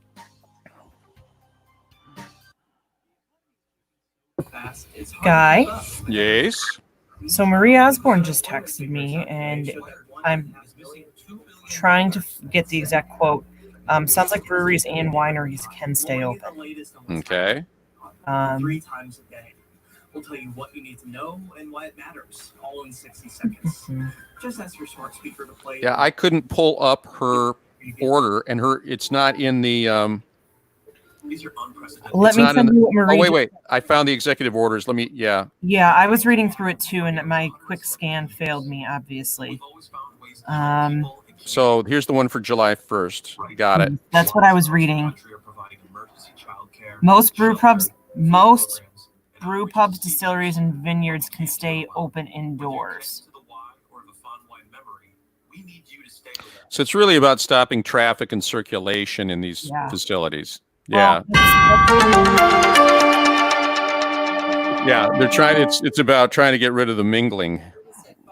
And that's the point that we were just discussing. So food service establishments that hold on-premises retail license must close for indoor service if they earn more than 70% of their gross receipts from sales of alcoholic beverages. So that means most restaurants can stay open. It's really. So it is the clubs. It's mostly the clubs. Okay. Well, we can come back and clarify that after Laura's interview. Okay, and she is basically doing what Casey did, just talking about the digital divide and changing the course. We can add Laura now, and she can. Hey, Laura. How you doing? Well, welcome to our TV show. Thank you. I'm happy to be here. So we talked to Casey a little bit about change the course and digital divide. Yeah. Did you want to go in a different direction, or some other things that we didn't hit with Casey that you wanted to do? Or I don't know if you heard Casey's interview. Yeah, so I can get a little bit more in depth in terms of the what exactly we're doing around the digital divide. So I lead our philanthropic work for Quicken Loans, and then I'm a board member for the Rocket Giving Fund. So I'm happy to get into a little more detail about the challenge that we're trying to solve and what we're doing. All right. Fantastic. Yeah, we hit on the a little bit on the 313 fund, and I am right that what did I do with, there we go. We can still text to 243-725, text area 313 to 243-725. Yep, that's exactly right. Okay. And we're matching donations all day today. So it's a great opportunity for people's dollars to go further. You know, Casey said that we already had $1 million raised. Have there been anything announced in the last hour and a half? Not that I'm aware of. Oh, come on. What have you been doing? Hopefully after this, your viewers will. Well, the folks at on the Golf Channel are still watching it too. Yes. So I'm watching, and they keep throwing that number up every now and then.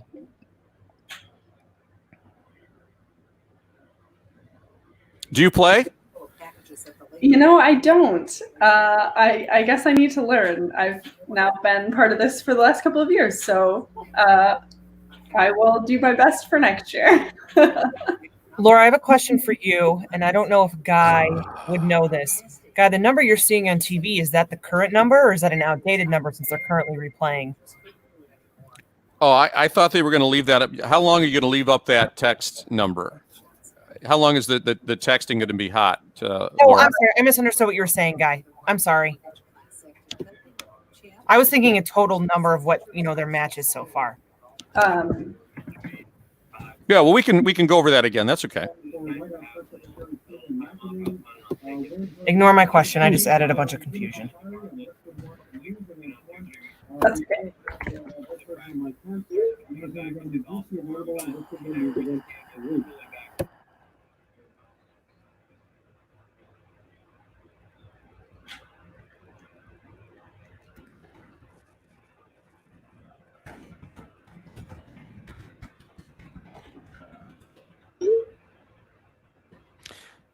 Okay. Yeah. When you look deeper into that executive order, Laura Hessen, it's all about traffic and mingling and flow, because they're saying you must require patrons to remain seated at the tables and bar tops. Okay. Yeah, I was trying to do a quick read and it failed. Yeah, no, it's and. All right, well, we'll just clarify that. And you can sell alcoholic beverages only via table service, not via orders at the bar. So they basically want you sitting. That's cool. That's huge. Okay. Individuals, visit your local eye doctor and ask for fog away. Did you see President Trump's latest tweet? He says the new book Blitz is hot and urges you to read it. And Patrick, Laura, says that we should do this every day, that he likes seeing us live. Great. I'll come hang out every day. Yeah. I'm not ready to do my hair every day. Does that mean I have to shave every day? Yeah, and then you got to do your hair. Yeah. Yeah. By the way, I chose my shirt carefully here. This is this is a shirt by a company called Grayson, and it was a local guy by the name of Charlie Schaefer, went to Duke University, but was a local boy, a fabulous golfer, who started an apparel company after working for Ralph Lauren for many years. So I want to give Charlie a little credit here, because these are great shirts. We're coming back, so I'm going to disappear.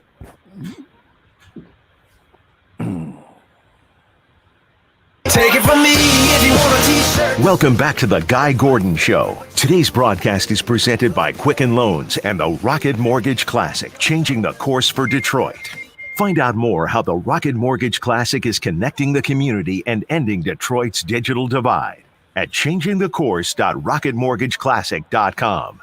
Once again, here's Guy. And welcome back, everybody, as we celebrate a beautiful starting day for the Rocket Mortgage Classic out at Detroit Golf Club. Could it be more perfect? I think not. And by the way, if you want to see the show as well as hear it, we would love to have you join us at the WJR Facebook page. We are broadcasting live over Facebook Live. So we welcome you there. And we also welcome Laura Graneman to the show. She is Vice President of the Quicken Loans Community Fund and a board member of the Rocket Giving Fund. And this is really what this event is all about. It's giving back to the community, giving a showcase for Detroit. Laura, it's great to have you with us. Thanks so much, Guy. I'm really happy to be here. So you get millions of dollars and you get to spend them doing good deeds. What a cool job. You know, it is a really cool job. It's great to be part of something that's much bigger than yourself, and to be able to be part of a community like the city of Detroit is such an honor. So I'm really grateful to be here and be part of such a great organization. Well, as a golf traditionalist, whenever I hear about changing the course, it means someone wants to redesign a classic hole, but that's not what we're talking about here. This changing the course is about changing the course of lives, in many cases, young lives. That's right. In many cases, young lives. I think the Rocket Mortgage Classic is all about long-lasting generational change. And this year in particular, we're seeing how our systems that we've built over many years have really started to fail all of us, if not already failed many of us. And so with the Rocket Mortgage Classic, we're in particular focusing on the fact that digital inclusion not only was important before COVID-19, not only is important now, but it's going to be more important going forward. It is no longer just a privilege to have access to technology. It is a right, because now we have access to education online, access to healthcare online, access to employment opportunities online. And so it's critical that we are coming together as a community to make sure we are equitably able to access those opportunities. You know, that's the kind of thing that you don't think of, but you're right. Look at the incredible explosion of telehealth, and it's ongoing and will continue even after this pandemic ends. I think that has been one of the sea changes and one of the paradigm shifts that we've seen through all of this. How much of Detroit, and we should point out, you're focusing on Detroit, but this is a rural problem as well. I mean, we've talked to school districts in outlying parts of the state of Michigan that only had 40% of their families hooked up for online learning. But how many people need to be hooked up and need to have the digital divide bridged here in Detroit? Yeah, great question. So the city of Detroit is, in many people's opinion, the least connected city in the United States. We have 30% of our families across the city don't have access to wireless internet in their homes. That equates to about 100,000 families in our city that really need to make sure that they're connected. And so what we're doing with the Rocket Mortgage Classic is really to use the Rocket Mortgage Classic and the Changing the Course initiative as a platform to bring partners, experts, community leaders, community residents together and think strategically about how we can bridge the digital divide as a whole city, using one vision of an inclusive city of Detroit, where every person can access internet, technology, and digital literacy training within a 10-minute walk of their home. You know, Laura, there's so many of us that have been involved in things going back 50 years, like I have, where you would give a child a book. Yeah. You would give a child school supplies. And that's all well and good. You give a kid the internet, you're giving them the biggest library in the universe, right? I mean, you're giving them access to unlimited learning potential. And it really now is just as an essential a tool as a pad of paper or a pencil, perhaps more essential. I would say more, absolutely. And at Rocket Mortgage, we're a technology company, and so we feel like we've got a real unique viewpoint on this that we can really come together to move the needle. And we've actually already been part of some fantastic initiatives across the city of Detroit, like the Connected Future initiative that helped to allow every single Detroit Public Schools community district access to a tablet. So there's really fantastic work happening all across our city, but we know that there's so much more that we have to do. And that's why we launched the Connect 313 Fund, which in partnership with the city and many other community partners around our community, we're really pulling together to, one, collect really critical data to make sure we know where we need to be making these investments, what neighborhoods across our city are more disconnected than others, and where do we need to really prioritize those investments. And then two, we're actually making direct investments into our neighborhood nonprofits so that they themselves can become neighborhood technology hubs, where they're able to bring residents together, allow them to have access to the internet, allow them to have access to the technology that they deserve, and also offer digital literacy programming. Well, we know that Rocket and Quicken can do a heavy lift when it comes to philanthropic exercises here, but you're also asking the community to change the course as well. We urge anybody within the sound of my voice, or it kind of, if you couldn't buy a ticket to see the golf event, you might want to donate instead to this Connect 313 fund, and you can do it by texting area 313 to 243725. 243725, text area 313, and you can donate and literally put the world within reach of a child here in the city of Detroit. That's right. And not only that, but we're also matching all donations today. So we're really encouraging everyone who can give to be able to give, and we're helping to make your money go a little bit further. Well, and you've had a pretty good day too, because you've already had Bubba and Ricky pony up. That's right. We've already had a couple of very high profile commitments, and we're so thrilled that, not only are we able to create this value through the Rocket Mortgage Classic itself as an event, but also the fantastic golfers themselves have really stepped up, especially during this time of need. I think we all know that our community can use everyone's support, no matter what it looks like. Yeah. Laura, we thank you so much. Continued success helping to spend all those dollars that do so much good. That has to be a very rewarding job. It absolutely is. You look like a happy person. And if you're helping people 24/7, I'm sure you are. Enjoy the weekend and continue. We've got $1 million in the kitty so far, right? That's right. Yeah. Thank you so much, guys. It's been a real pleasure to be here, and thanks for your help in making sure that this message gets out there. Well, and we want to push the number higher too. So again, 243725, text the word area and then the number 313. Laura, take care, and thanks for doing what you do. Thank you. You too. We've learned more about the governor's executive order that is telling bars that they cannot serve alcohol indoors. There are some exceptions there. It looks like this thing is crafted to make sure that you're not standing at a bar, but sitting at a table. So less mingling, less exchange of air, if you will, and hopefully less transmission of the virus. So we'll get into the details of that executive order in just a moment. But first, Michael Stats, WJR Traffic First.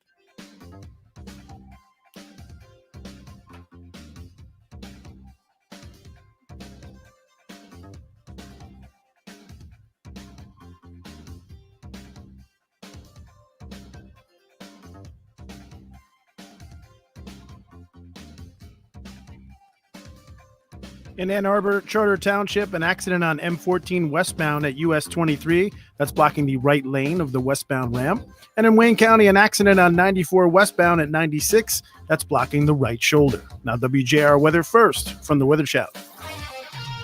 Well, the heat building into the holiday weekend. We're talking about some mid-90s by the Friday forecast and knocking on the door of records for the Motor City. We're at 88 this afternoon and above average, 67 tonight.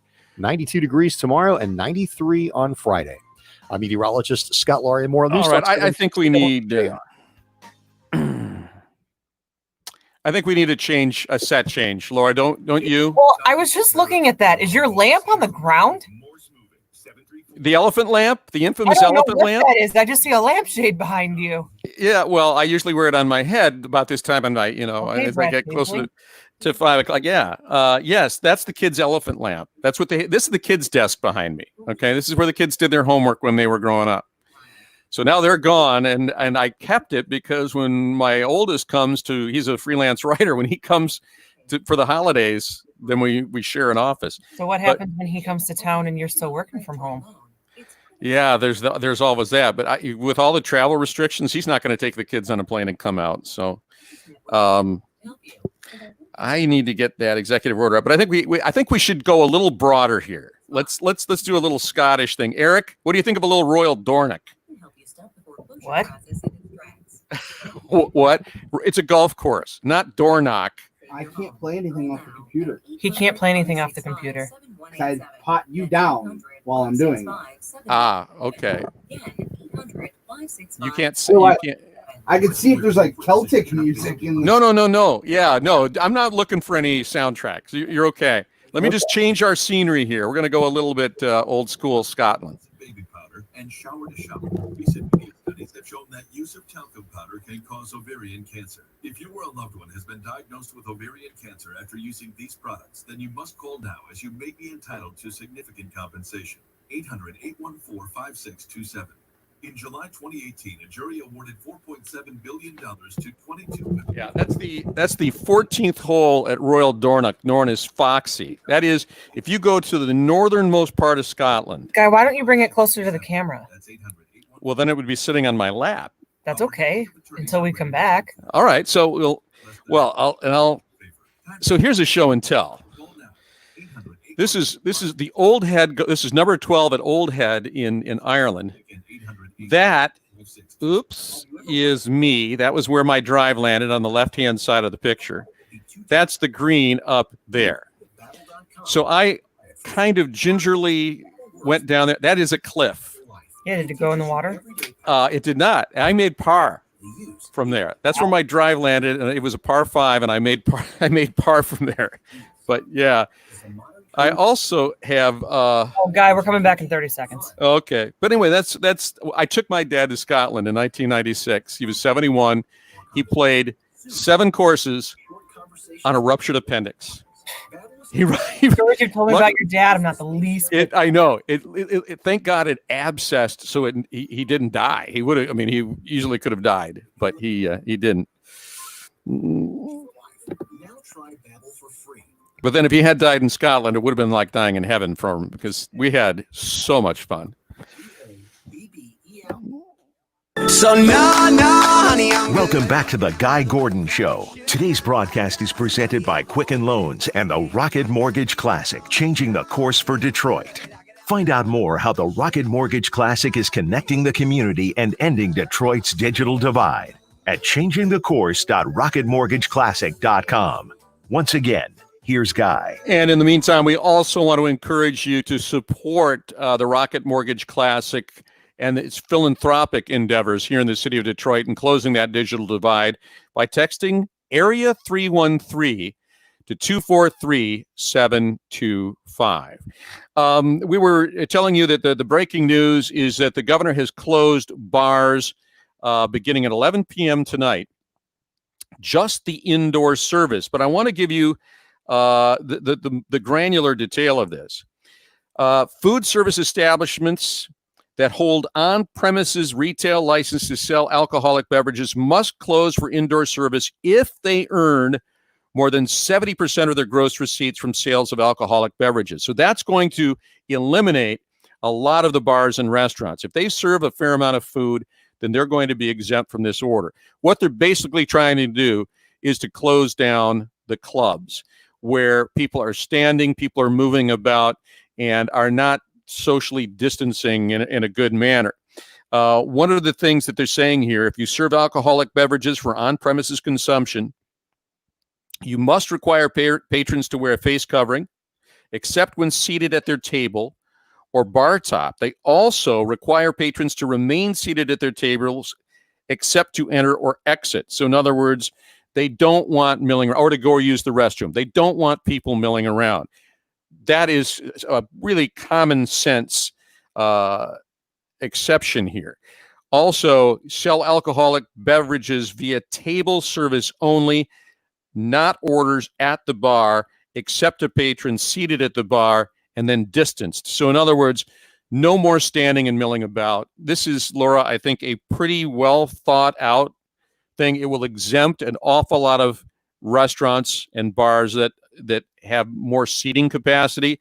Yeah, it addresses the issues or the concerns, I should say, that I had. Right, but prior. places like Fifth Avenue in Royal Oak, where there's more standing than seating, it's going to be hard on them, and people are going to be seated at the bar, and there will be 6 feet of distance between the two. So there may be ways that they can get around this. You know, we'll see if there's compliance. Remember, with the gyms, we didn't see a whole lot of compliance in the past week or so. There have been some that have been opening in spite of the governor's order. But that is basically the way this is constructed. So not all bars will be closing. Those that have a lot of food service, you can stay inside, but you must be seated at a table or seated outdoors. I hope that is an easier and so the best thing is call ahead. Well, but not only that, is these are establishments that should be following these restrictions to begin with. So if they do follow the restrictions, hopefully this isn't going to cause anyone to shut down or people to have to, right, be on furlough or whatever you may want to call it for now. And so this is going to shut down pool tables, right? Whatever game tables they might have had in a bar. But those should have been shut down anyway. They should have been. But we know that, everybody was pretty relaxed and got pretty free and easy about this. And those that didn't take it too seriously, we've seen the consequences of it. Interesting. The governor yesterday, do we have those do we have those Whitmer cuts? We do. Still? She was talking about masks and the notion of how important they will be moving forward, whether it's keeping our bars and restaurants open, whether it's opening our schools, whether it's kids can play sports. We need to get to phase 5. And we're kind of locked in phase 4 right now and not getting the testing data back that would allow us to go to the next level. We were almost there. I mean, we were so close. In fact, we were in the blue zone when it came to percent positive tests in just about every county down here in Southeast Michigan, except for Lapeer County, which we saw had a surge because of some agricultural transmission. And in terms of test results, as of June 29th, we're still in the blue zone down here in what's, the region 1. But nevertheless, this is where we're headed. So this is what she had to say about the politicization of masks. And since then, we've seen Mike Pence, Mitch McConnell, Mitt Romney, a number of Republicans come out very heavily endorsing masks, certainly concerned by what they're seeing in some Republican strongholds like Texas, Arizona, and Florida, and are trying to support Republican governors as they deal with this now in their states and saying, please wear your mask. This is what the governor in Michigan had to say about that yesterday. Cut 2. I want to just take 1 second here and thank people like Mitt Romney and Vice President Pence and Dick Cheney, all of whom have been sporting masks. We've got to take the politics out of mask wearing in this country, and it starts here in Michigan. It is incumbent on every one of us to do what we can to prevent the spread. So that was from the governor yesterday saying that, look, this is just something that's so important and we all have to get on board. An interesting report that came out of Goldman Sachs yesterday and basically saying, look, if you won't do it to get your kid back into school, if you won't do it out of concern for others, if you won't wear a mask to follow the guidance of government, do it for the economy. Goldman Sachs looked at medical studies. They concurred, their economists, that masks do work. And then they said, well, if we can get compliance, and then they're not endorsing this idea, but they say if there was a national mask mandate, we would not see the lockdowns that we're seeing now in California, Arizona, Texas, and Florida. And if that happened, we could avoid losing 5% GDP off of our economy. Now think about that for a moment. They looked at this and said if we can avoid the lockdowns by using masks, then a national mask mandate could save 5 percentage points of GDP. And they said they concluded that you get better outcomes with masks, you avoid the lockdowns. And when they looked at 20 U.S. states plus the District of Columbia and the progress that was made by using masks, that it had significant outcomes. And then they looked at what happened when we had lockdowns. The lockdown subtracted 17% off our GDP. That's between January and April. They believe that we could, and think of the trillions of dollars we're talking about, 5% of our economy could be restored if we all wore masks and we avoided those lockdowns.